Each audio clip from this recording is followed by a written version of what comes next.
yaş tökməməyə çalışsa da parçalanan ürəyinin fəryadına şahid olmuş xalqıq. Bizdən sonra gələcək nəsillərə Ramin kimi qəhrəmanları bax bu şagirdlər tanıtmalıdır. Bunlar yaşatmalıdır. Odur ki, mən arzu edirəm, bütün məktəblərimizdə həm vətənpərvərlik mövzusu geniş şəkildə təbliğ olunsun, həm də şəhidlərimizin ən azından il dönümlərində, ad günlərində, zəfər bayramlarında şagirdlər mütləq şəkildə onların ailələrini ziyarət eləsin. Çünki bu valideynlərin yeganə təsəlli yeri övladlarının unudulmamasıdır. Qəhrəman şəhidlərinin unudulmamasıdır. Təşəkkür edirəm balacalar sizə. Afərin, həmişə belə aktiv olun. Əziz qonaqlar, şəhidimizlə bağlı kimin nə xatirəsi varsa, danışmaq istəyən varsa, bugün şəhidimizin ailə üzvlərindən, doğmalarından, dostlarından, yaxınlarından, mən bilirəm ki, ziyarətə gələnlərimiz var. Kimin ürəyində nə sözü varsa biz eşitməyə hazırıq. Danışmaq istəyən varsa buyursun, ürəyindən keçən kəlmələri paylaşsın bizimlə.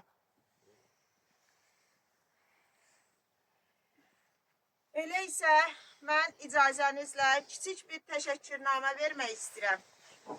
Şagirdlərimizi çıxarda bilərik.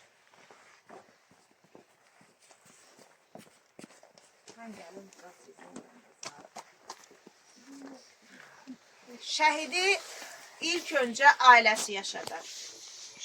Şəhidi deyirlər ki, bir şəhid bir evdən deyil, bir eldən gedir.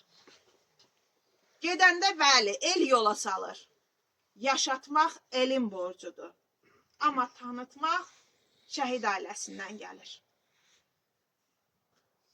Qəhrəman şəhidimin qəhrəman həyat yoldaşı mənimlə əlaqə saxlamasaydı, qəhrəmanı haqqında mənə məlumat verməsəydi, o qədər bizim şəhidlərimiz var yüzlərlə. İnanın, şəhidlər haqqında 27 kitab yazmışam, hələ də tanımadığım şəhid çoxdur. Və Qusarın bu dağlıq ərazisində, ucqar kəndlərindən birində belə bir qəhrəmanın olduğundan bəlkə də mənim xəbərim olmazdı. Ona görə Raya xanıma təşəkkür edirəm. Allah səndən razı olsun ki, mənə belə bir oğlu tanıtdın, belə bir qəhrəmanı tanıtdın. Tahirə anamıza, Marif əmmizə təşəkkür edirəm ki, növbəti kitabımda Raminin yer alması üçün təşəbbüs göstəriblər. Bundan sonra həmin kitabları vərəqləyəndə, onun tədbirlərini keçirəndə Raminimiz haqqında da oxuyacaq o kitabı vərəqləyən hər kəs. Və bugün kiçik bir təşəkkürnamə ilə gəlmişəm. Şəhidlərimizin gələcək nəsillərə tanıdılması və gələcəkdə vətənpərvərliyin təbliği üçün həyata keçirdiyim layihələrdə fəal iştirak etdiyinə görə qəhrəman şəhidimiz Ramin Nurəhmadovun ailə üzvlərinə təşəkkürümü bildirirəm. Anasına, buyur anam, Tahirə anamıza, Marif əmmizə, Raya bacımıza, evlatlarına, o ocaqda yeganə bacı olan, yeganə qardaşın yeganə bacısı Taranə xanıma, hər bir bizə təşəkkür edirəm. Hər zaman belə qəhrəmanımızı, eləcə də tanıdığımız bütün qəhrəmanları tanıtmağa çalışın ki, hər kəs tanısın.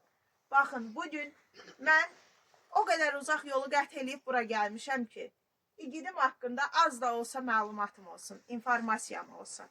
Sabah mən getdiyim hər bölgədə artıq Ramin haqqında ürəklə danışa biləcəm.